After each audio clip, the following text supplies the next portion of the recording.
We are here today for the resumption of the impeachment proceedings against the Vice President. Today's agenda is simple, yet heavy with consequence. We reiterate that we are not here to decide guilt or innocence. Hindi po ito paglilitis. Hindi pa. We are here for one question. Isang tanong lang. May sapat bang batayan para ituloy ang proseso ng impeachment? That is the only question before us today. Are there sufficient grounds to proceed? Sufficient grounds. That is the question. Wala nang iba. Let us be clear. Today is not about judgment. Today is about justification. Hindi tayo huhusga. Titingnan lang natin kung may dahilan para magpatuloy. To recall, this committee began with 4 impeachment complaints. The first was set aside dahil sa posibleng paglabag sa 1-year bar rule. The second was withdrawn, with the complainants opting to support the third complaint, which brings us now to the third and fourth complaints, the Zaballa et al. Complaint and the Cabrera complaint. Both complaints underwent scrutiny. Both were tested. Pinag-usapan ng mabuti, pinagdebatehan ng matindi, sinuri sa bawat anggulo. Every allegation was questioned. Every point was challenged. Every argument was tested. At tandaan po natin, hindi lang ito ilang pahina. These complaints came with voluminous records, pages upon pages, with annexes and supporting documents. Hindi lang binasa, ito ay inaral. And at the end of that long process, both the Zaballa et al. Complaint and the Cabrera complaint were found sufficient in form and substance. At bakit mahalaga iyon? Because the accusations are not trivial. They are serious, they are weighty, they demand answers. Kabilang dito ang mga aligasyon ng banta sa buhay ng presidente at iba pang opisyal, hindi maipaliwanag na yaman, paglabag sa SALN requirements, panunuhol, at maling paggamit ng confidential funds. Kung ganito kabigat ang mga paratang, hindi pwedeng manahimik, kailangan itong sagutin.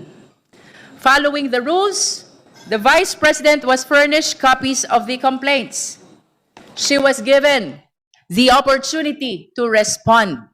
Iyan po ang due process. Sa proseso, lahat binibigyan ng pagkakataong magpaliwanag. And she responded. She submitted her answer, 15 pages, with 5 annexes, signed by 16 lawyers, 16 na abogado. And this is crucial. Ito lang ang bago sa atin ngayon. Not the impeachment complaints, because those have already been reviewed, debated, and tested. Not the allegations, because those have already been examined in detail. Ang reklamo laban sa Vice Presidente, napagdaanan na. Ang sagot ng Vice Presidente, iyan ang bago. So today, we do not go back to square one. We do not repeat what has already been done. Ang susuriin natin ngayon ay ang sagot ng Vice Presidente, ang tugon niya sa reklamo.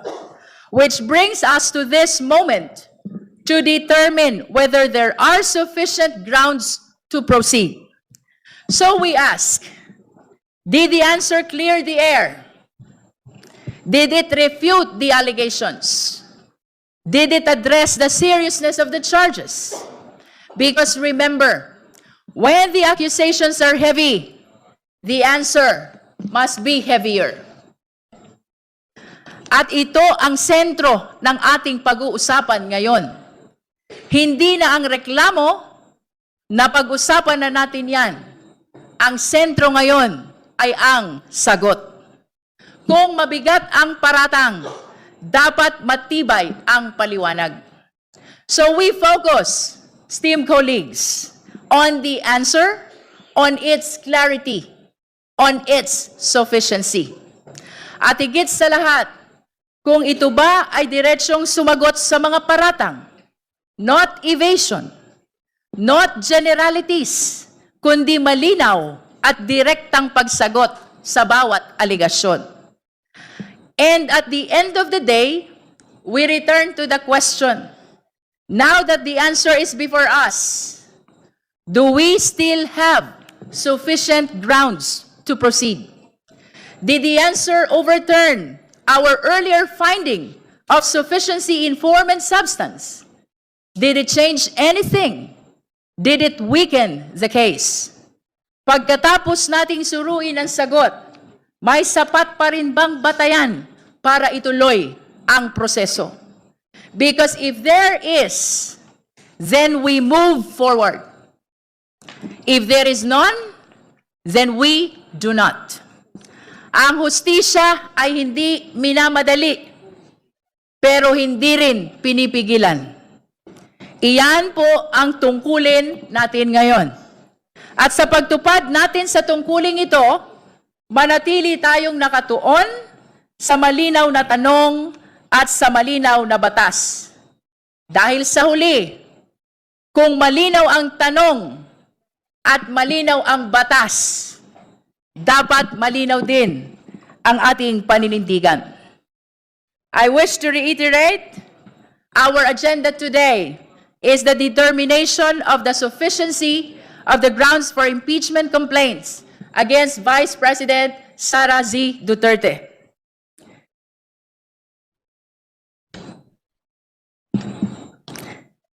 In this regard, the committee notes the appearance ad cautelam and consolidated verified answer ad cautelam filed by the respondent, which was received by the committee on March 9, 2026, 4:25 p.m.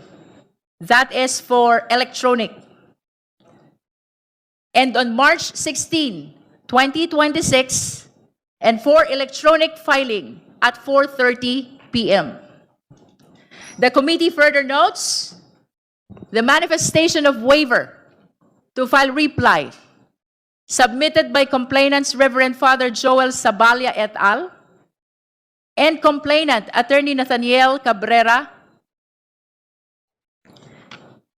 The same were received on March 17, 2026, and on March 18, 2026.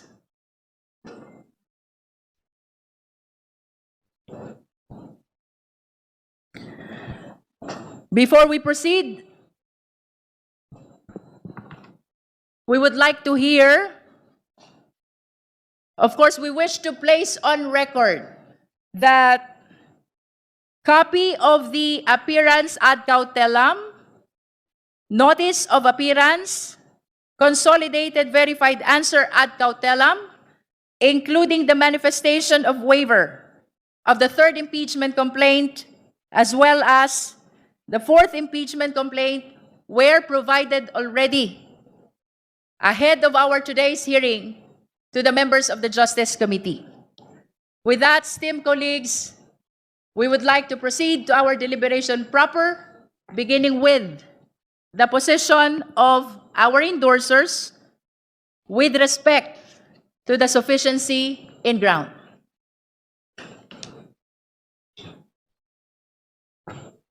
May we call first the endorser of the third impeachment complaint, the Sabalia et al. Impeachment complaint. Thank you, Madam Chair. And before that, this representation as the endorser of the third or Sabalia et al. Complaint wishes to confirm that indeed the complainants filed a manifestation of waiver to file their reply. And it's because after a careful study of the consolidated verified answer ad cautelum, complainants in the Saballa et al. Impeachment complaint are of the position and concurred in by this representation that the same failed to controvert the material allegations in the complaint. The consolidated verified answer does not specifically address the allegations raised in the complaint. We also note that the answer still harps on the issue of sufficiency in substance, when that very issue has been earlier or already settled by the positive declaration of an overwhelming majority of this committee. The rest of the points raised in the answer evince a confusion between ultimate facts and evidentiary facts. So, since the answer does not specifically traverse the material allegations nor provide a substantive counter version of the facts, there is nothing for the complainants to respond to. And that's why, for these reasons, complainants deemed it unnecessary to file a reply. So that is a confirmation of the manifestation of complainants of waiver to file a reply. Now, the core agenda today is the determination of the sufficiency of the grounds in the complaints. Now, we all know, I just have to read what is reflected or stated in the complaint itself about the 6 grounds. Ground number 1, VP Duterte committed culpable violation of the Constitution and betrayed the public trust by committing plunder and all malversation, graft and corruption and other high crimes in amassing and converting the amount of not less than 500 million pesos from the confidential funds allocated to the Office of the Vice President for the years 2022 and 2023. Ground number 2, VP Duterte committed culpable violation of the Constitution and betrayed the public trust by committing plunder and or malversation, graft and corruption, and other high crimes in amassing and converting the amount of not less than 112,500,000 pesos from the confidential funds allocated to the Department of Education for the year 2023. Ground number 3, VP Duterte committed culpable violation of the Constitution and betrayed public trust by corrupting and bribing officials of the Department of Education. Ground number 4, VP Duterte committed culpable violation of the Constitution, betrayed public trust, and committed high crimes in contracting to murder or assassinate the President, the First Lady, and the former Speaker of the House. Ground number 5, VP Duterte committed culpable violation of the Constitution and betrayed public trust in amassing unexplained wealth and failing to disclose all her properties and interests in properties in her SALN in violation of Section 17, Article 11 of the Constitution. And the last ground, ground number 6, VP Duterte committed culpable violation of the Constitution and betrayed the public trust in committing acts of political destabilization and the high crimes of sedition and insurrection. We will please all note that there are 5 constitutional general grounds alleged in the complaint: culpable violation of the Constitution, graft and corruption, bribery, other high crimes, and betrayal of public trust. And you will please also recall that in the discussion on the sufficiency of substance, actually, the matter about the existence of these grounds have been touched already, in addition to the determination of the discussion or the inquiry into the sufficiency in substance of the complaint. So I see no reason why we will have to go through